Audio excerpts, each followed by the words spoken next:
When I first started learning Japanese, I thought vocabulary would be the next obvious step after hiragana and katakana. So I've decided to download a vocabulary-based deck on Anki, and I slowly started to go through it, but pretty quickly I ran into a problem. Every time I saw a sentence with kanji I didn't know, it felt like I had to learn everything at once. I had to remember what the word meant, how it was pronounced, what the kanji looked like, and because I actually want to be able to write kanji one day, I was also thinking about how the kanji was put together and whether I was getting the correct stroke order. So instead of focusing on vocabulary or grammar, I kept getting stuck on the kanji itself. Now I know a lot of people learn kanji through vocabulary, and that clearly works for them. But for me, trying to learn all of it at the same time just felt like too much. So I decided to separate the process. My plan was first to get comfortable with the actual forms of the kanji, the components, the structure, and how to write them from memory. Then when I went back to vocabulary and grammar, the characters themselves hopefully wouldn't feel completely unfamiliar. That's why I've decided to start using an Anki deck based on RTK. For anyone who doesn't know, RTK stands for remembering the kanji. The basic idea is that each kanji is connected to an English keyword and broken down into smaller parts. At the time of recording, I've been using the deck for around 3 months, and I've studied roughly 1,800 kanji. I haven't finished it yet, so this isn't a final verdict or anything like that. This is just my experience so far, what I like about it, what I don't like about it, and whether I think RTK is actually worth trying. The deck I'm using is different from a normal vocabulary deck.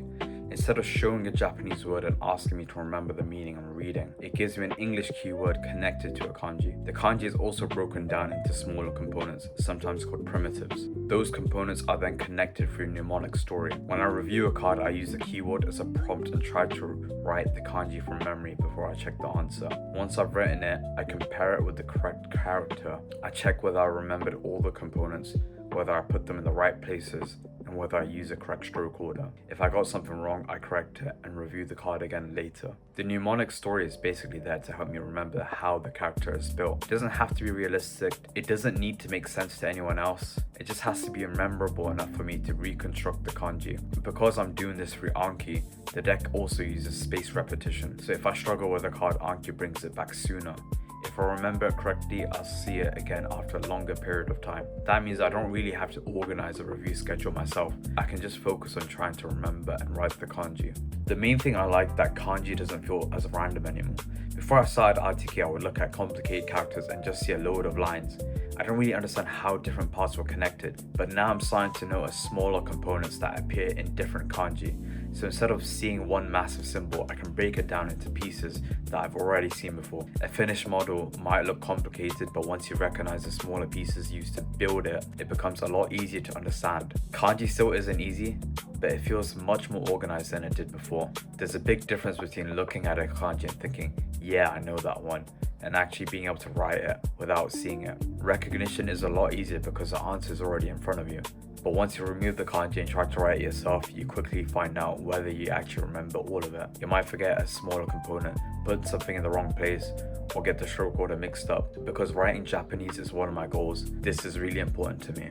I don't only want the characters to look familiar, I want to be able to produce them from memory. I also like the structure that Anki gives me. I open Anki, do the reviews that are due, and then continue with the manageable amount of new cards.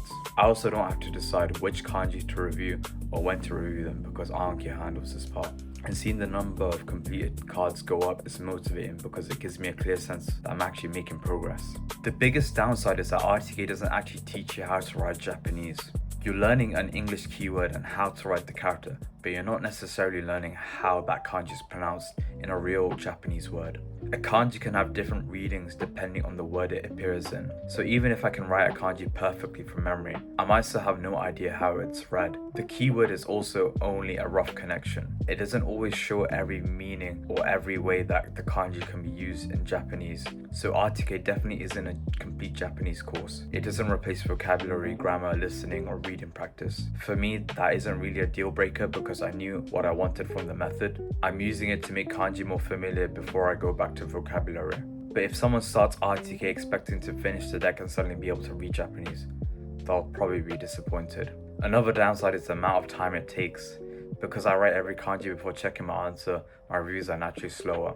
I could go through the cards much faster if I only looked at them and decided whether they seemed familiar, but that wouldn't really help with my goal of writing them from memory. The review can also build up quite quickly.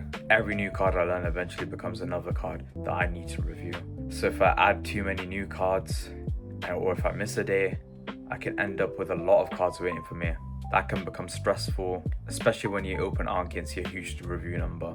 I've realized that it's more important to keep a pace I can actually maintain than to rush through as many kanji as possible. Another small issue is that not every keyword or mnemonic works for me. Some stories are easy to remember while others just don't stick. Sometimes the keyword feels awkward or the story doesn't create a clear image in my head. When that happens, I normally have to change it or make up my own. That can actually make the kanji more memorable because the story becomes personal. But it also takes more time and means you can't always use the deck passively. Sometimes you do not have to stop and think of a better way to remember the character. Overall, my experience with RTK has been positive. The biggest difference is how I feel when I see a kanji. Before starting, unfamiliar characters felt like random symbols that got in the way whenever I tried to study vocabulary or grammar. Now I'm much more likely to notice the components and understand how the character is put together. I also feel more confident trying to write kanji from memory. That doesn't mean I can read all 1800 kanji I've studied. I still need to learn their readings and how they're actually used in Japanese words. The real test will be what happens when I properly return to vocabulary. My hope is that because I'm already familiar with the forms, I'll be able to spend more time focusing on the reading, meaning and usage of the word. If that happens, then doing RTK first will have worked for me. I also need to be honest and say that my opinion could still change. I haven't finished the deck and I haven't fully tested how useful it will be once I return to vocabulary and grammar. But at the moment, kanji feels much less intimidating than it did before, and that was the main problem I wanted to solve. So would I recommend RTK? Based on my experience so far, yes, but not for everyone. I think it could be useful if kanji makes vocabulary and grammar feel overwhelming. It could also be a good fit if you want to write kanji from memory. But if you're already comfortable learning kanji through vocabulary and sentences, you might not need to separate the process like I did. And if your main goal is to recognize kanji while reading, writing every single character from memory might take more time than it's worth for you. It also probably won't suit someone who dislikes flashcards, daily reviews, or making up stories. My current opinion is that RTK can be a useful foundation, but it's important to understand what it does and what it doesn't do. It can help you become familiar with kanji, components, and writing, but it won't teach you complete Japanese on its own. You'll still need to go back and learn vocabulary, readings, grammar, and how the kanji are actually used. I haven't finished the deck yet, so this isn't my final review. But after around 3 months and roughly 1800 kanji, I can say that RTK has made kanji feel a lot more manageable for me. Whether it's worth trying really depends on your goal and how you prefer to learn. Thanks for watching.